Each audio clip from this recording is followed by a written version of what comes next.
প্রিয় viewers, kitchen house চ্যানেলে সবাইকে স্বাগত। আমার আজকের রেসিপি রুই মাছের তরকারি। এটা বাসায় খুব নর্মাল ওয়েতে এই রেসিপিটা করা যায়। আপনারা খুব অল্প সময়ে এই রেসিপিটি করতে পারবেন। তো চলুন রেসিপিটা আমি শুরু করি। এখানে প্রথমেই রুই মাছ নিয়ে নিয়েছি।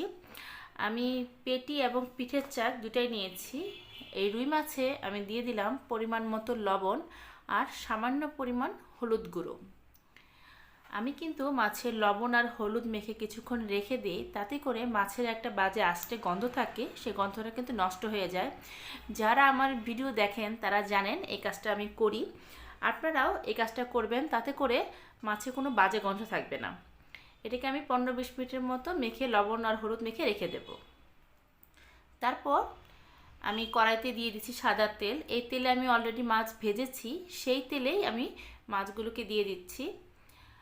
এই সময় কিন্তু চুলার আঁচটাকে বাড়িয়ে দেবেন। বাড়িয়ে আমরা 5 থেকে 7 মিনিট মাছগুলোকে হালকা ভেজে নেব। দুই পাশই সমান করে আপনারা ভেজে নেবেন। খুব বেশি ভাজবেন না, তাতে কিন্তু মাছের টেস্ট থাকে না। এই জন্য হালকা ভেজে আমরা মাছগুলোকে নামিয়ে নেব। আমি এই রেসিপিটা রুই মাছ দিয়ে করছি। আপনারা চাইলে কাতল বা বোয়াল বা যে কোনো মাছ দিয়ে একইভাবে এই রেসিপিটি করতে পারবেন। আজকে আমি মাছের তরকারিতে কোনো প্রকারের আলু বা সবজি দেইনি, শুধু রুই মাছ দিয়ে তরকারিটা রান্না করব। কেউ যদি মনে করেন এখানে আলু বা ফুলকপি, সিম যে কোনো সবজি দিয়ে রান্না করবেন, সেটাও করা যায়। কিন্তু বড় মাছ যেহেতু, আমি শুধু আলু ছাড়াই রুই মাছটা এমনিতেই রান্না করে নেব। মাছটা ভাজা হয়ে গেছে, আমি নামিয়ে নিয়েছি। এবার এই একই তেলে আমি দিয়ে দিলাম হলুদ গুঁড়ো। 1 চা চামচের মতো হলুদ গুঁড়ো দিয়েছি। ঝালের জন্য দিয়ে দেবো মরিচ গুঁড়ো, সেটাও আমি 1 চা চামচ দিয়েছি। আপনারা আপনাদের টেস্ট অনুযায়ী ঝালটা দিয়ে নেবেন। আর এখানে আমি দিয়ে দেবো 1 চা চামচ ভাজা জিরে গুঁড়ো। জিরে গুঁড়োটা নামানোর আগেও দেওয়া যায়, কিন্তু আমি একত্রেই দিয়ে দিয়েছি সময় স্বল্পতার জন্য। আর দিয়ে দিয়েছি পরিমাণ মতো লবণ। এখন একটু সামান্য জল দিতে হবে, যেহেতু আমি গুঁড়ো মশলা দিয়েছি। তেলে যদি জল না দিই, সেক্ষেত্রে কিন্তু মশলাগুলো নিচে লেগে যেতে পারে। এই জন্য সামান্য জল দিয়ে আমরা এই তরকারিটাকে সুন্দর করে কষিয়ে নেব।